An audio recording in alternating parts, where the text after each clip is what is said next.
evening and welcome to Virginia's Views and Vibes, Part 2 with Jen Brien, my guest tonight, and we are ready to rock and roll. But before we start, I have to put a plug in for my charity, strictly a charity, Emily's Bracelets, Cerebral Palsy, and I love these. She can design them for you, and tonight my nails are by Avery. So thank you for joining us, and welcome, Jen. Well, thank you for having me back. I love having you back. We're going to catch up, and I just dropped my pen. That's okay. And we're going to catch up on what's been going on. Last time you were on, we touched on everything. We were. Yeah, we did. I think we hit all the targets last time, but we're going to elaborate a little bit, and we're going to start. Were you born and raised in Rhode Island? I was born in Woonsocket. I'm from Woonsocket. I was born, I believe, in Providence, but I haven't really taken a good look at my birth certificate, but in that area. So yeah, I grew up there, and I went to Mount and all that. I was a Mountie for a while, and they hated me. I stayed back in high school. It was awful. They just couldn't get me out of the high school fast enough. It was just like, no, I love it here so much. I want to stay a sixth year, so, but you know. And then from there, you went into the military, right? I did. Wow. Yep. I traveled with the Grateful Dead for a couple years. And, no way. Yeah, I was sort of this hippie, you know, wannabe, and hung out with my boyfriend, and he had a Beetle. He had a VW, an original Beetle with a big hole in the floor, and so we hung out and went to shows. And then I just thought one day, there's got to be more to life than smoking weed and listening to Jerry Garcia, you know? So I enlisted. Hey, that's it. Good for you. My father was so happy. Oh my gosh, yeah.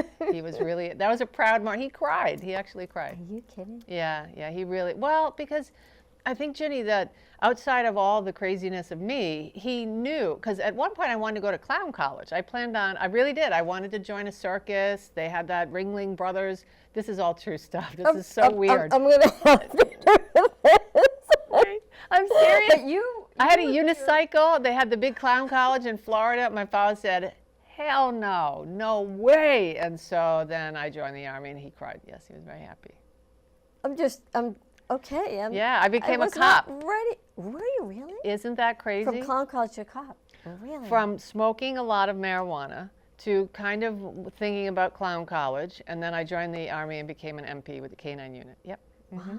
And you love animals, I know that. I do, and it changed my life. You know, it was one of those experiences where, you know, you know when you're involved in it that something significant's going to come from it that's going to change your future, and it did, and you know, in a lot of ways, and so I'm very, very grateful for that. And so, and do you think sometimes that when these things happen, you start off so serious tonight. I know. Last time we were talking about reptilians. Now we're talking about really adult things tonight. I know, we are. But that's okay. It is okay. That's okay, because in a way, it's spiritual. Do you feel when these things happen, when you went, honestly, from clown college to the enlisting, that something there's this, and I'm closing my eyes, I'm trying to explain this drive that's, instead of you controlling it in many ways, it's kind of controlling you. You're on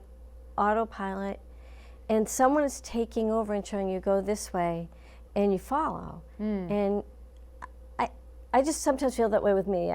I don't believe in coincidences. I feel that everything happens for a reason, and usually it's positive. 90% of the time it's positive. I agree with that. I agree. Did you ever consider being a nun? I'm serious. No, I thought about being a nun for a while when I was just a teenager. I really did, and I thought, nuns don't drink beer. I hand on the Bible. I did think that, but I really I thought maybe that's my calling. Maybe something, being a missionary, maybe serving in that way. So it was strange that when you say that, it brought that up for me. I don't think, I'll tell you the truth, I don't think I ever thought about being a nun, because even though my age, women couldn't do a lot of things. We couldn't run a marathon, for sure. But we couldn't do a lot of things. Oh yeah, we couldn't do a lot of things. But I didn't want to be a nun. I wanted to be a minister or a priest. I wanted to stand at the podium and read the gospel, interpret it. I wanted to be right there. And in a small way it's happened. But I didn't want to be a nun. I wanted to be able to sort of say what I think, what I feel in my heart. So I didn't want the numb part. Although the black outfit was kind of cool. Yeah, well, I will say, but I didn't think about the submission part. I really didn't think it through. I would just sit around and think, that's maybe that's interesting. where God's calling me. Maybe that's what I'm supposed to do. Maybe that's why I think about apartheid. Maybe that's why my heart is always overflowing. When people hurt, I hurt. When Yeah. I see puppies, I cry, and rainbows. I thought, what's wrong with me? Something is serious, you know? So I didn't know if that sensitive side was a pull towards, you know, the supernatural or to God, or however people categorize it. You would be a great minister.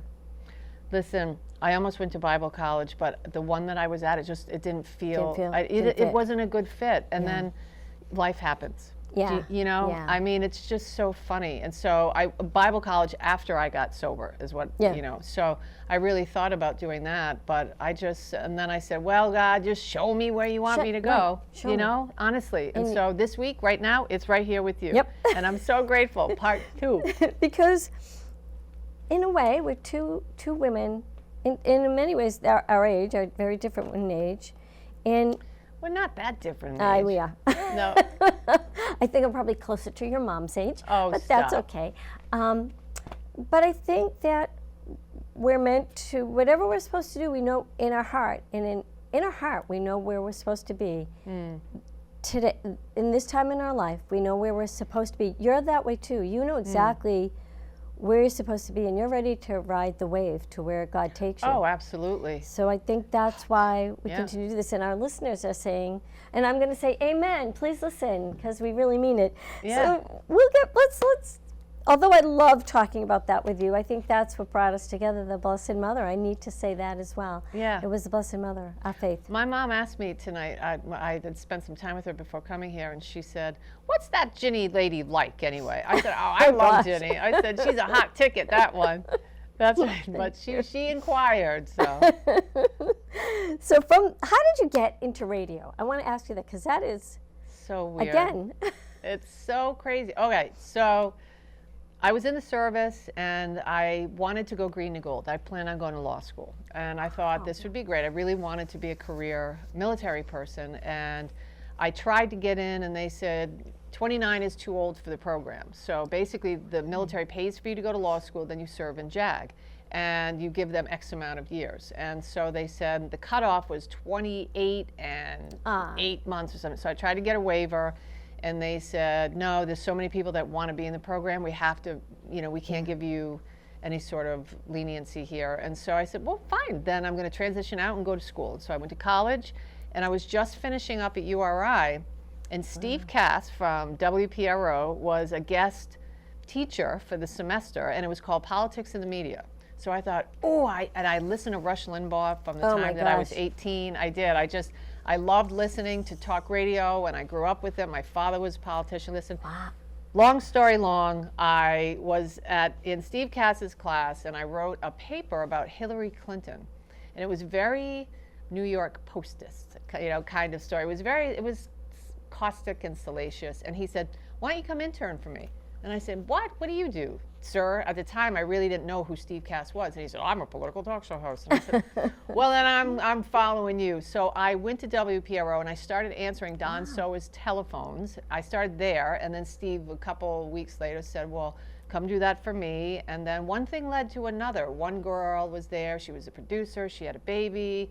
I filled her role. 9/11 happened. Oh, wow. And my best friend, who was my boss at the time, Ron St. Pierre, said, I want to get some different voices on about this tragedy, about, you know, to give a different perspective, because there's so much to digest. And Matt Allen and I started our mental floss on the weekends, and the rest is history. Yeah, that's it. Wow. So that's how I had no intention of ever, I never saw myself as that person. But then once you get in it, you get hooked. I mean, I love connecting with people. I love being able to push them a little bit, see how far, you know, you can take them. Because some people are very reserved when they, and you kind of just want, if there's a contentious issue, you kind of want to say, well, but would you really, or I'm not sure about you. I think there's something else going on in there. And then they're willing to open up. So it's really an interesting profession. I love it. I think it's great. Yeah, I like this part of it, and I love doing this. I meet great people like you. It's funny you mention 9/11 because I'm sure Sandy's here. Sandy Young, she is the founder of our 9/11 here in Newton. I'm on the board. It's funny how we met that way. But anyway, I'm sure she would love to have you with, and Sandy, please, talk through the God mic. You'd be great to have as a speaker at a 9/11 memorial ceremony because I think being in the military, I think you have something to share. And we're having a big celebration on the 20th. Well, not celebration, memorial for the 20th. It'll be 20 years. Yeah, 20 that's years. Unbelievable how fast. I mean, I know. Isn't it so crazy Yeah. how it's just a blink of an eye and time flies. But in that 20 years, there were deaths and births and pandemics and wonderful time. It's so rich with life, but it just went boom like that. It's just amazing. And 20 years ago, my kids were young, and so were we. Yeah, so were we. I was still rollerblading 20 years ago. Now I'm too afraid to break a hip. I know, Serious. Right? I want a hip replacement. No way. But you were at the radio station at that point, so you, unlike these kids graduating from high school today, they were not even born. And my message to them is always cherish that kiss goodbye, that I love you, that go out for a run, looking at the rainbow. You never know when in a second that could be taken from you. And I think maybe we learn that, but the children now, they don't, I'm not sure they understand what we learned from that day. I always say I value that I had the opportunity to rock every one of my grandchildren's to sleep in my arms, because Rama Sally from Newton, her mom, Rama Sally was 7.5 months pregnant. And her mother never got to hold that grandchild. So I think that's kind of the things we learned from 9/11, but only because we talked about it, but I digress. Well, no, and I think, and let me touch on something that you said, but remember too, it was a different technological time. And so at that time, the way that we received all the information, Buddy Cianci was on the air, and we got everything by faxes. Mostly all of the breaking news and everything was just coming through on faxes. Really? And it was so intense. And I hope people don't take this the wrong way, but when you're in the midst of a terrible or a confusing or all of the above tragedy or a situation, exciting isn't the word, but there's some type of adrenaline that just drives you. And we were working nonstop without a blink from the time 8/11, I believe it was 8/11 or around there, until that night, and you were on robot mode. You just did the best you could. And I remember getting home that night and just collapsing and sobbing because of the reality of really the not knowing, the lives that were lost, the people that were looking for their loved ones, the chaos, so, and I agree with you. As I left my mother today, and my father passed last year, and my mom's, she's struggling, but I always say, if you're apt to be less patient with people, listen to what Ginny said, because you just never know, and someone said that to me the other day, patience, Jennifer, have patience with your parents and with little ones and yourself, and that's really something that people don't have much of these days. That's very sage advice, Ginny. Yeah, patience, and that's a good way to put it too. Patience, because what you take a deep breath and say, okay, I can kind of get through this with my mom. You'll think at some point, I remember that day, and I remember how I felt, and I don't have my parents anymore, and some things always bring back, they'll spur a memory. And I was very close to my father, and I am now at the point, and we all get there, when I can talk about my dad without crying and really celebrate what he was to me. And how are Father's Days for you now? Are they melancholy, or do you, with Father's Day being this weekend, how is it that you raise up that influential man, in your life that, that gave you life and did so much, to make you who you are? I'm going to tell you how, because I learned this from my mother-in-law. When she lost her husband, See, mother-in-laws are valuable. Just saying. His mom. So when his dad died, she was very, very quiet, but she never lost it. I never saw her break down. And I said to her, she was really a lovely lady. She mother of 9, so she had a lot to share. And I said, how do you do it? How do you not burst into tears or just have to leave the room? And she said, I have to go on every day. I cannot live crying. I have to be strong. I have to be the mother that my children need, because they still needed her. And she got through it. She says, no one wants to be around a sobbing lady.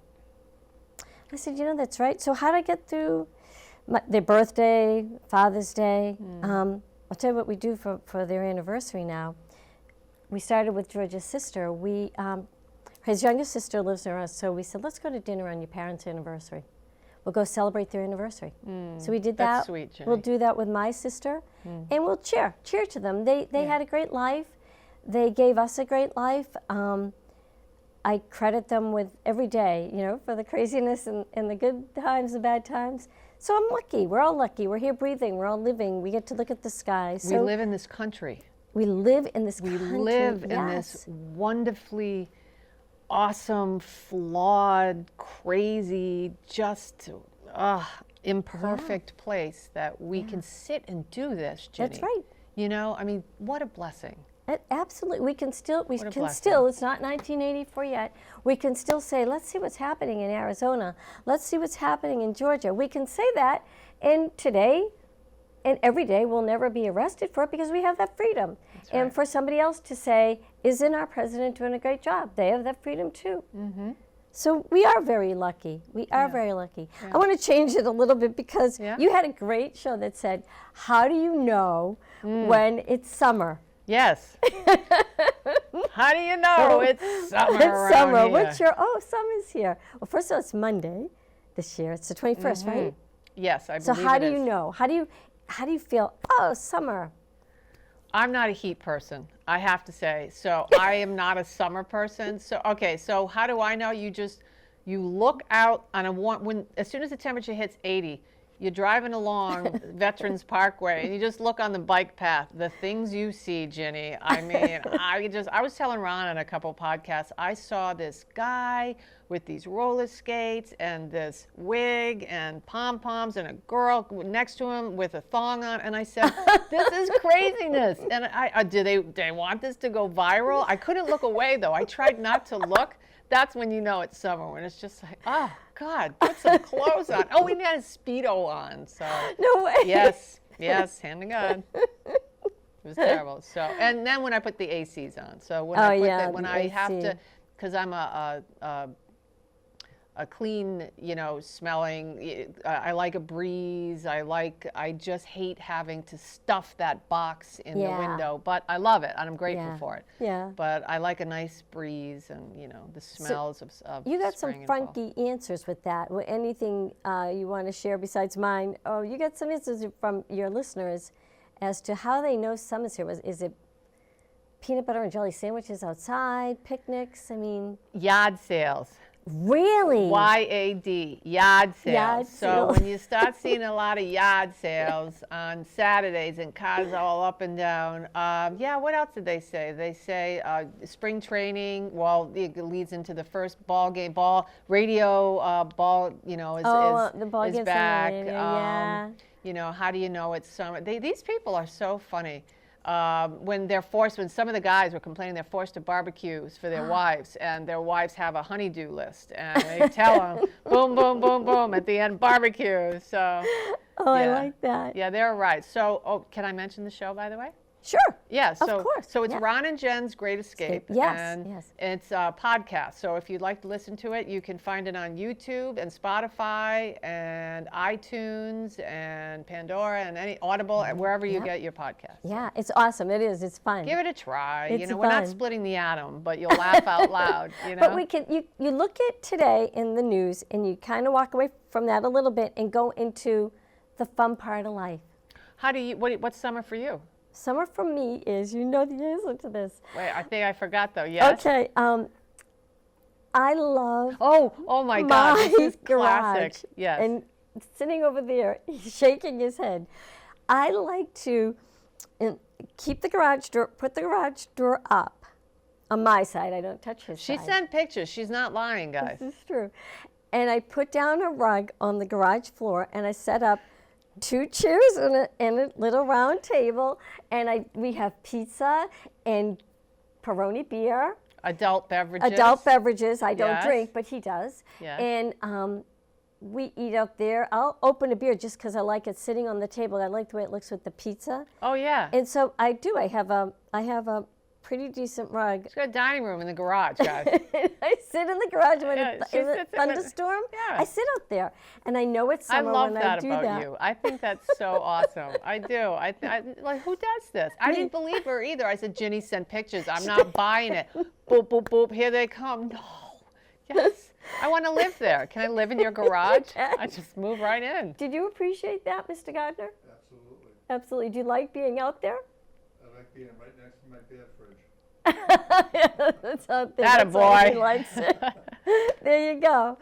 But so what's your favorite season then? You don't. I love summer. See, I love it. Yeah, I'm a fall person. Yeah, once everything starts to transition, you know, and we've got all of the spicy stuff when you know the stores start, you know, the pumpkin lattes everything. and yeah, and it's just I love to go out there and rake. I'm one of those people, you know. I love fall, and then the Halloween and the kids and their crazy costumes, and you know, it's just fun. Yeah, and it's a lot cooler too. So Yeah. have you? Well, I was going to say, you know, after. I almost asked Ginny one of those women questions that you don't ask. You know, let's just leave it there. I was just going to talk about menopause but Well, that's okay. Go ahead. Well, I was going to say after menopause, you'd think that you don't have hot flashes anymore, but you still you do. do. I do. I Okay, do. so you're not. All right, thank No, God. I do. I thought I was going into terrible no, territory. I actually think that they lie to us. You have them before menopause when you're still menstruating, and you have them during, and you have them after. Truth. It's the curse all your life. Listen, all your life, the you hot know what we go flashes. through for your ilk? Yeah, he's laughing down there. You have no idea, brother. Terrible. He thinks it's awful because the covers go like this. Oh, yeah. Are you hot? Are you cold? Is the air conditioner on?